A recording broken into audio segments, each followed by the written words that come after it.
好，大家都千祈唔好吝嗇你嘅掌聲，去歡迎我哋19架消防及救護車輛。我哋呢19架消防嘅救護車輛分別都各具特色，稍後我哋會逐一介紹佢哋係啲咩車同埋有啲咩功用。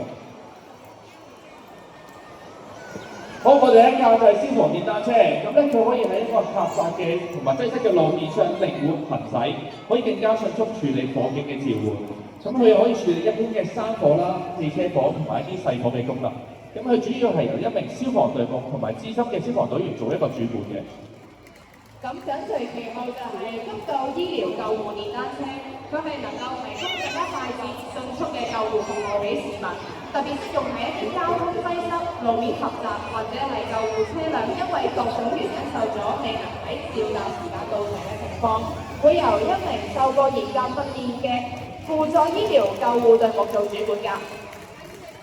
咁接住落嚟咧，呢架就係快速應變電單車 RRM。咁呢個電動嘅快速應變電單車咧，就係配備咗一啲醫療設備啦，咁係幫助市民咧可以更加快速咁樣咧係接受一啲救護嘅服務嘅。咁最特色嘅地方係呢個插滿電器裏邊咧，其實佢都可以行到110至130公里㗎。嗱，接住落嚟，大家見到細搶救車，佢主要會負責火場嘅搜救同埋單位爆破，以及其他滅火同救援嘅行動嘅。會由一位消防總隊目做主管啦，車上再有各種輕型及重型嘅爆破工具嘅。好，跟住落嚟係我哋最常見嘅泵車，咁佢主要係負責供水去到樓宇消防系統，或者可以直接供水入去火場嘅，同埋可以進行其他滅火同埋救援工作。佢主要係由一個消防隊長單位做主管，咁車頭咧就有個電動降檔啦，可以推喐3噸嘅重物，並再有1350公升嘅水缸，可以第一時間做遠距離射水。講開4紅100點可以唔講油壓升降台咧？咁佢主要嘅功用就係負責喺火場滅火同埋搜救以及進行其他嘅救援行動。會由一名高級消防隊長或者消防隊長做主管，再有1150公升嘅水缸，可以作救火同埋滅火救援之用㗎。講到4紅100咧，相信大家都有啲印象，一般一級火警咧都會有4架唔同嘅消防車到場嘅，而呢架就係第4架嘅4紅100裏邊嘅消防車降梯車，佢全名係旋轉台降梯車，主要咧係負責執行一啲高空同埋滅火嘅救援任務㗎。咁喺車上面咧都會有一名嘅總隊長咧作為主管，操控上面啲降梯嘅鐵路啦，咁裏邊會有救生員同埋頭盔咧，以及消防人員咧作出拯救行動㗎。嗱，接住落嚟就見到攀山拯救專隊救護車啦。佢嘅車身靈活輕巧，可以接載救護攀山拯救專隊嘅成員到達攀山拯救事故嘅現場嘅。嗱，當攀山拯救事故之中出現2名以上嘅傷者，或者事故發生喺指定嘅高危地點，佢哋就會出動㗎啦。跟住落嚟就係救護車，佢哋有輔助醫療嘅儀器，提供遠程輔助醫療服務。每一架標準嘅救護車都會有先進嘅輔助醫療儀器，等救護員可以為傷病者，例如嚴重創傷、慢性阻塞性肺病或者人事不省嘅傷病者，提供進一步嘅遠程輔助醫療服務。好，除咗見到啲細架嘅救護車之外，仲有比較大架少少嘅大型救護車，咁佢哋配備咗輔助醫療嘅設施，喺大規模傷亡事件中可以負責疏散傷勢較輕嘅人員。咁呢個佢車身長1米啦，有較高嘅運載能力，可以同時運送多名嘅輕型傷者。咁入邊啲台床啊等等可以靈活去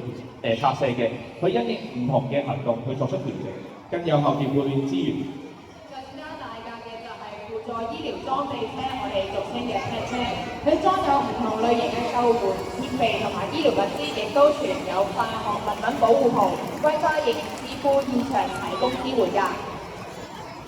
接住落嚟咧，相信呢個係最大嘅救護車啦，因為佢叫做咧流動傷者治療車 MCCC 啊。呢架流動傷者治療車咧，其實會被調派嘅前往一啲咧需要4架以上嘅救護車嘅一啲事故現場咧去幫手嘅，因為車上邊咧佢有啲緊急嘅手術設備，可以喺事故現場咧處理一啲大量嘅傷者。除此之外咧，佢仲有一個升降嘅平台同埋監射燈，亦都有大量嘅醫療用品咧，可以俾我哋嘅救護人員同埋醫護人員咧，可以處理大量嘅傷者，亦都可以充當一個流動手術室咧去提高傷者嘅效率㗎。哇！我哋見到呢架咁喺機場見到嘅高空增速補發車啦，當有飛機事故出動嘅時候咧就會出動啦，咁就配備20米嘅油壓臂同埋穿透噴嘴，配合現場影像，精確定位，刺穿機身滅火，係頂尖嘅航空救援設備嚟㗎。好，跟住接住落嚟咧就係我哋嘅煙火特遣隊專車，咁我哋咧係負責接載啲煙火特遣隊成員啦，去到事故現場，去協助現場主管評估火場嘅環境同埋火勢嘅發展嘅。咁當我哋遇到3級火警以上嘅流焰火警時候，或者有需要嘅時候咧，咁煙火特遣隊咧嘅成員就會被奉召到場協助主管去評估我哋嘅火勢同埋發展㗎啦。咁有需要咧都會參與我哋嘅滅火工作嘅。咁車入邊咧都再有我哋唔同嘅滅火工具啦，同埋個人保護裝備等等。講到車隊就一定要提後面嘅災難應變救援車，佢會為我哋災難應變救援隊運載重型嘅救援器材同埋工具。咁每當構築物出現坍塌事故、重型車輛或交通意外、山泥傾瀉或者大型災難嘅時候咧，就會奉召到場㗎啦。入邊咧亦都裝咗好大型嘅拯救工具嘅。接住落嚟咧，見到後邊一架車咧，就係呢個15啊，因為咧佢咧其實係為我哋前線嘅消防人員咧喺出動嘅時候咧，因為我哋會消耗好大量體力啦，咁為咗保障我哋嘅職業健康同安全咧，我哋喺事故現場咧設立呢個設區嘅，咁俾啲消防員咧可以喺現場有降溫或者保暖嘅用品啦，俾佢哋好好休息咁樣嘅。咁喺呢個車裏邊咧，我見到除咗佢一個低地台設計之外咧，其實更係有個深宿嘅帳篷㗎。咁所以咧，可以喺開入嘅時候咧，又方便啦，亦都可以俾同事咧喺個舒適嘅環境度休息㗎。跟住落嚟就係我哋調派及通訊組嘅流動指揮車，主要工作就係負責現場資源調派，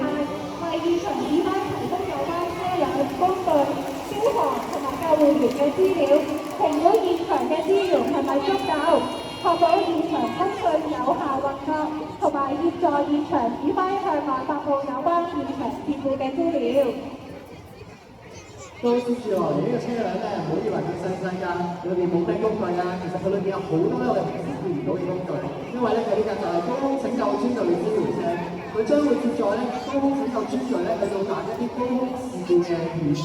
佢車上咧除咗配備一啲特別嘅繩索拯救器材之外咧，佢係會配合我哋專隊前線人員咧進行一啲高難度咧嘅拯救任務，例如一啲電動嘅上升器，用嚟提升或下降咧我哋嘅拯救者或傷者咧，令呢個拯救時間咧係相對地大幅提升㗎。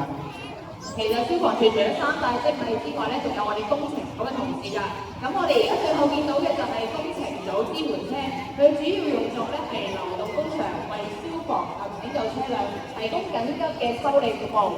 雖然細細格，但係五臟俱全，裝有唔同嘅維修工具、設備同埋零件，可以迅速去到事故現場，配合工程組24小時當值人員執行現場嘅修理任務嘅。